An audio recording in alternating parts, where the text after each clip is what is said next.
He kōna ipurangi tēnei nā te reo irirangi o Aotearoa. Kia ora, my darlings. How are you? Oh, St. Kindred's, thank you so much for being here. How's it going, brothers? You's all right? So last episode, we were in the field with Ngā Wātene Māori o Akarana Marketing Manager, Māori no Paikea. And what an eye-opening, heartwarming episode that was. While you're busying yourselves. She was amazing. But it's not easy, and it's not for everyone. Some Māori Wardens are born, some are made. They all come from every walk of life, and they come for all sorts of reasons. They're your aunties and your friends. They have no set hours, no role description, and no wages. It really makes you wonder who becomes a Māori Warden. You don't get paid, you do a ton of work, and it's emotionally challenging. So that's what we're looking at today. Who becomes a Māori Warden and why? I'm Amber, he's Murdoch. And you're listening to Viz Manaaki, a podcast about Māori Wardens.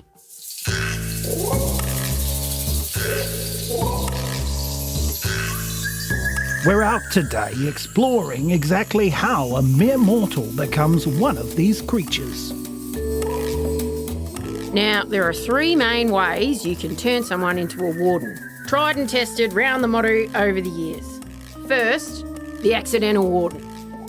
These wardens are typically very nice people who get mixed up in the right crowd, and before you know it, they've got a hat, a badge and a warrant, whether they wanted it or not. I never really wanted to become a registered Māori Warden.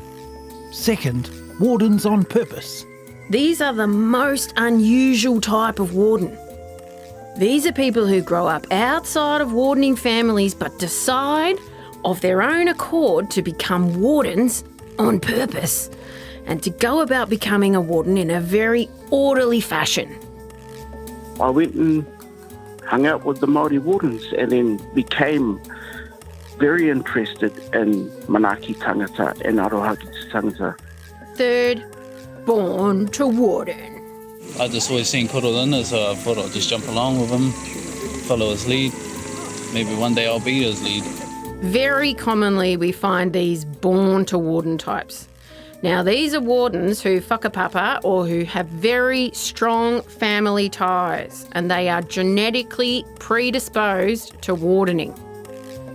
Today, we will encounter wardens of all types and hear their stories of becoming. Here's one coming now. Ah yes, a classic accidental warden. Meet Mātua Richard Kingi. Tēnā tātou katoa. Tōki nei ingoa no ngā hui huirori pō Kingi. O te marae o te paporo te haipu Ngāti Mahanga haurua. Huri noa, tēnā koutou, kia ora tātou katoa. I never really wanted to become a registered Māori Warden, but unbeknown to me, I was invited to a meeting. And I went to this meeting and my name gets called out.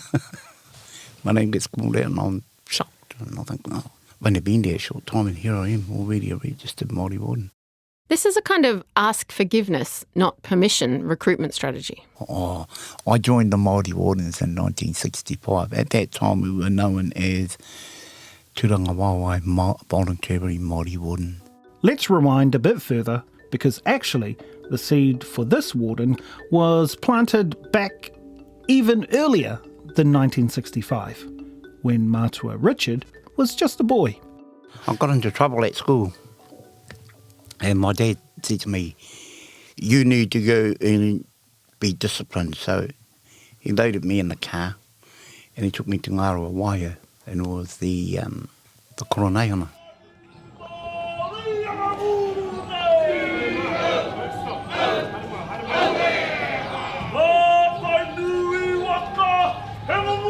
The Koronehana is an annual celebration of the Māori monarch's coronation. And it's held each year in Ngāroa Waia. So I met my uncle Monty Munro at the time, and I spent a lot of my time at his side, probably 5 years. There was something that kept Richard going back to the Koronehana year after year.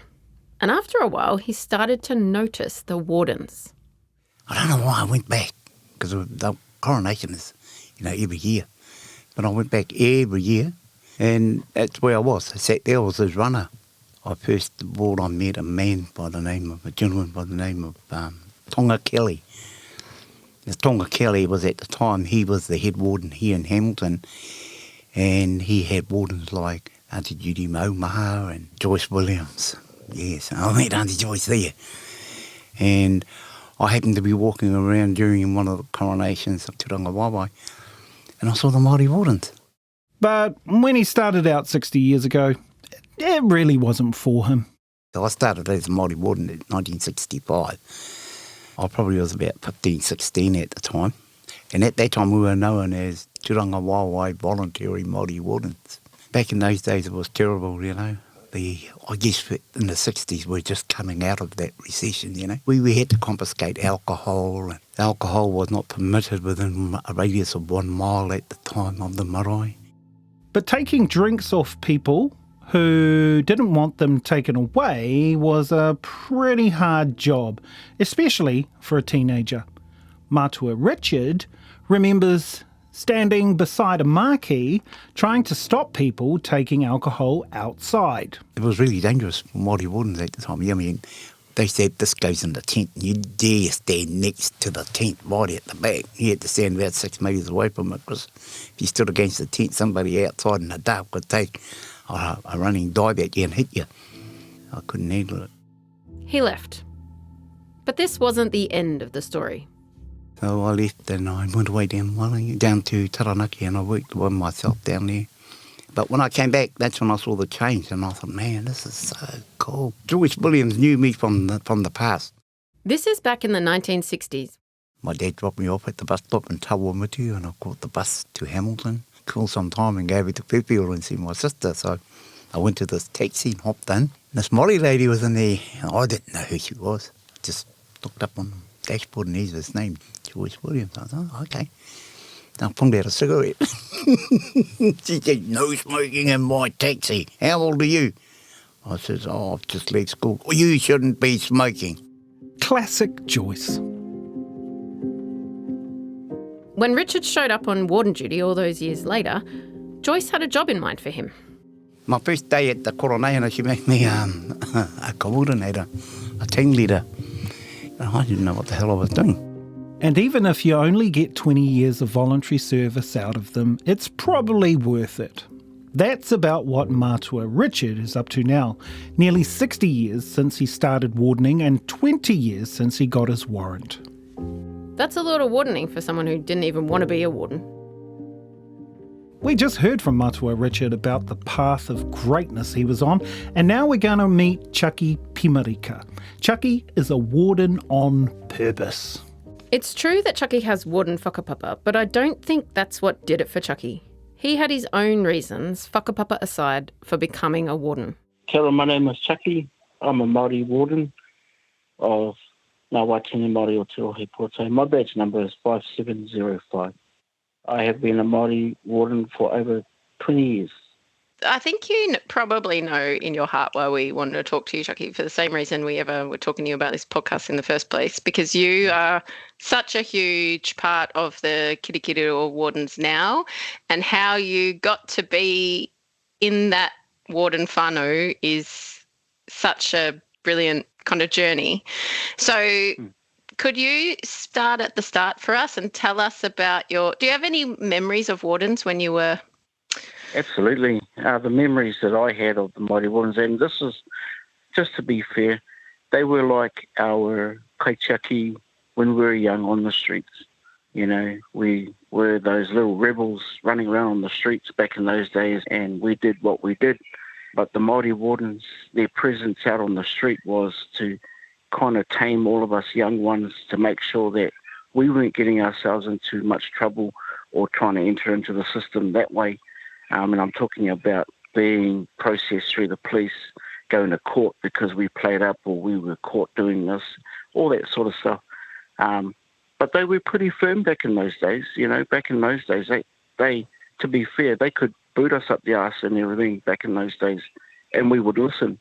a lot of the focus back then was to Manaaki tangata, arohaki te tangata, and if you don't understand what that concept is the love for the people, you know, and it all derived from back in Turanga Waewae, from our princess. Chucky's talking about Princess Te Puia Herangi. Born in 1883, she was the granddaughter of the second Māori king Tukaroto Matutaira Potatau Te Whirowhiro Tāwhiao. You know, she wanted to make sure that our people were safe. Chucky remembers that encouragement from Joyce Williams, who he calls Nan. My very first encounter with Nan was, hey, come, do something with your life. Come and hang out with us. So I went and hung out with the Māori Wardens and then became very interested in Manaaki tangata and arohaki tangata because I wanted what they had, and that was the respect on the street. And that's what really drove me more and more. The arohaki tangata thing was just being out there and being able to look after people my age, if not younger, because there were younger ones on the street as well. Kind of point them in the better direction, if you can say it that way. How old were you when you first started kind of working with your peers in a warden style capacity? I actually started off when I was younger. Would have been around about 9 years old. As the years progressed, the more interested I got. And to be fair, back then, after the first year, I grew that, what's that concept, FOMO, fear of missing out, because I didn't want to miss out on any of the kaupapa or the, you know, the projects that they were running back then. So I tried to really base my life around that when I was younger, you know. Yeah. What would have happened to little Chucky if you hadn't encountered the Wardens? When I got to high school, I kind of wanted to taste the world as well, you know, so I kind of related myself to being part of a gang. I didn't quite engage much with the gang, but I felt for myself that I could be this person that could be the rebel that I could be. So I chose that path. It was around my peers that I acted up. I would have done lags because I felt that that would have been the life for me. Some parts of me would be an angel around some, but behind closed doors, you know, I was a rebel as much as I could be, you know. But if I hadn't have encountered those Māori Wardens, I would probably be in the system right now. But Chucky says every time he headed down that path, he came across a warden who changed his course. And there are two wardens in particular who Chucky points to as having set him on his current path. Joyce Williams and her grandson, Linton Sionatali. His actual name is Linton, but we call him Dad or Bumble. And he was a great inspiration to us Langatahi. A lot of people used to call him Koro. Every time I always came past the presence of either Nan, Joyce, or Bumble, he was a big inspiration for me as a Māori Warden, because to me he was a dad figure to us, and still today he is that type of a person. Him and his beautiful darling, they are called mum and dad for us. Well, for me anyway. Yeah. So I took a lot of inspiration. I took a lot of leaves out of his book and tried to follow in his footsteps as becoming a Māori Warden. I wanted to be that man out on the street like him. Linton is a classic example of someone born to warden. He's a third-generation warden, actually. His grandmother Joyce was the first, then she got her daughter Gloria into the wardening game, and together they convinced Linton, Gloria's nephew and Joyce's moko, to get into the family business. And now Linton is bringing up his own kids to be the fourth generation of their warden dynasty. Kia ora, my name's Linton Sionatali, and my badge number 5223. We're at the Paeroa Domain on a beautifully warm and stunning Saturday evening for the 32nd annual Paeroa Highland Games and Tattoo. By this stage of the day, it's rocking. Bagpipes, costumes, kilts, synchronised steps and drum lines. It's all happening. And you might hear that. And this is where I met Linton and his wife Tina. Well, we talk about signing up for it. I don't think we signed up for it. We were born into it. And it's just come through the genes. And that's what I was saying. You know, it's come through my genes. And all of her children have been involved in the Māori Wardens in some shape, way and form. They've all been a part of the Māori Wardens and supporting that kaupapa. So yeah, it's pretty much inbred into us that this is what we do. And like the story you shared with us, that's what she showed the children, and that's what they know, and that's what they do, and that's what they've done. Is this the influence that you know of Joyce, or do you have anything? Absolutely, and we are very lucky that we do have that influence, like that she's our nan, because I don't know, she just rubs it off, and so so the kids, like even though at one point they might not have had a jacket, but they knew what arohaki te tangata and manaaki tangata was, and their actions, how you would see our little, when they were 5, 6, going to ask the kaumata, would you like a cup of tea, even the small things, but that's just Nan's, like Linton was saying, because they know it, because she always practiced it, so they were always around that kind of influence, so they would just do it naturally, even without, the Māori Warden uniform. They were still doing the things that Māori Wardens do every single day. And it wasn't until they got older that they realised, oh, I am actually a Māori Warden, I might not have had the uniform on, but the things they were doing were absolutely, but it's through, like Linton was saying, Nan just had that, I don't know what the word is.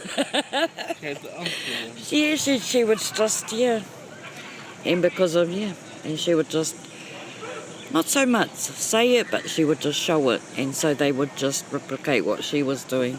Like she would go and get go and make a kaumata, a cup of tea, so the kids would just follow her and, turn the jug on and get a biscuit.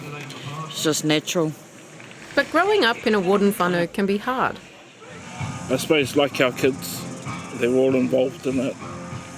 And I suppose at the beginning we didn't know how to take it, because they said to us one day, and they've all expressed this, is that they hated the Māori Wardens. But their hatred wasn't for the Māori Wardens, their hatred was because the Māori Wardens took us away from our home when we were helping other people.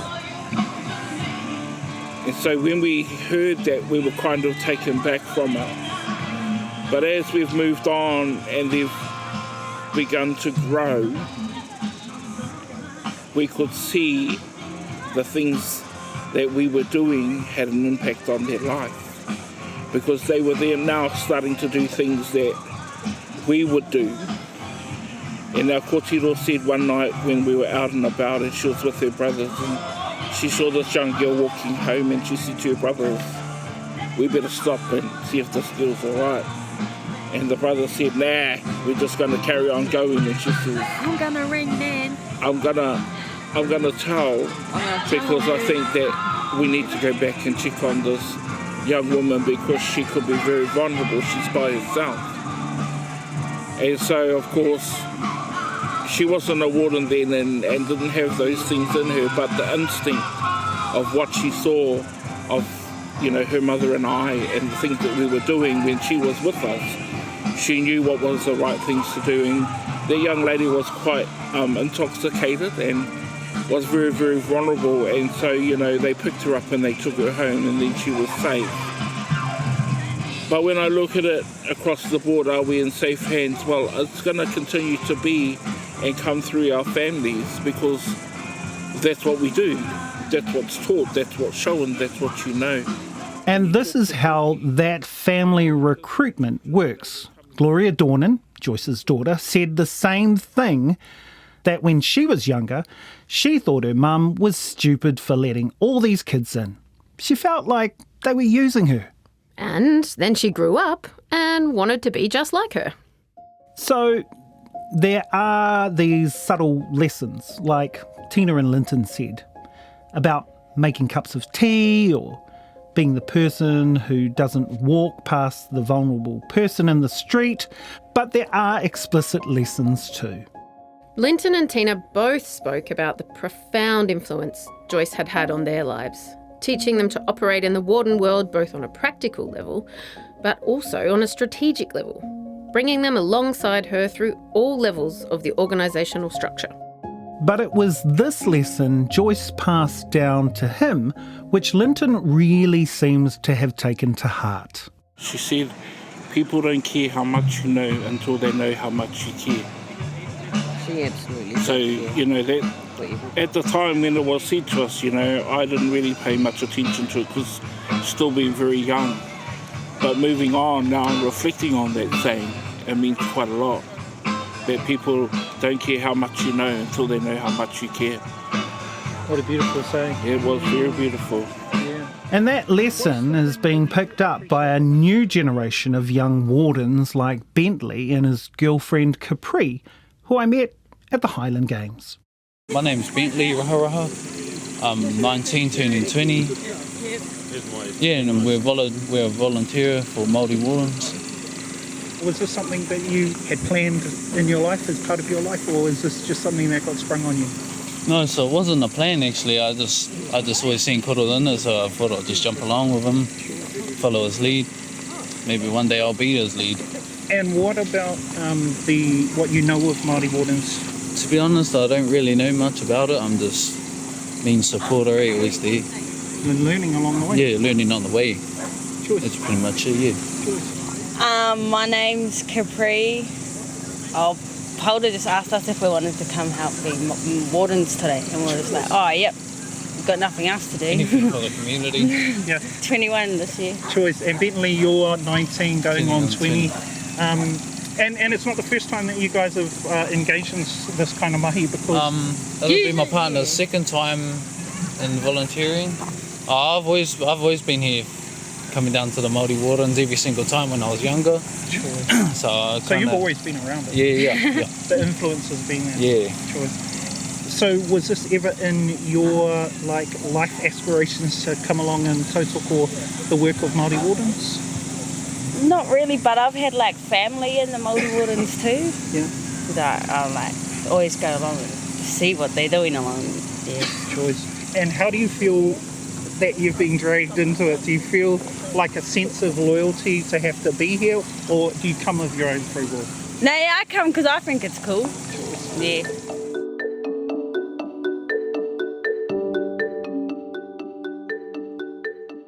Coming up on the next episode. It's fair to say that the wardens are always thinking ahead. Who will take up the reins? Who will carry the rako?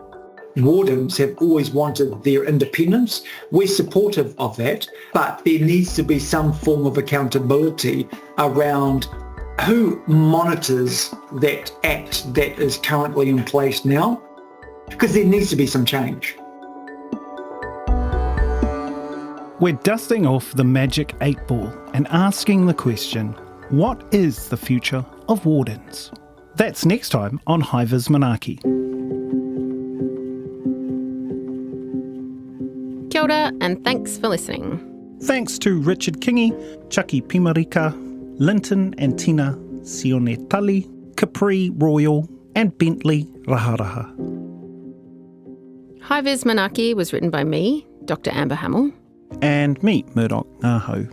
Thanks to our producers, Justine Murray and William Ray. You guys are awesome. Executive producer, Tim Watkin. And production coordinator, Brianna Uritich-Gregg. Thanks to Mark Chesterman, the engineer for this episode. And a special shout out to our Auckland studio engineer, Corey Fuimaono, for always laughing at my jokes. Find and follow Viz Manaaki on Apple Podcasts, Spotify, or wherever you get your podcasts.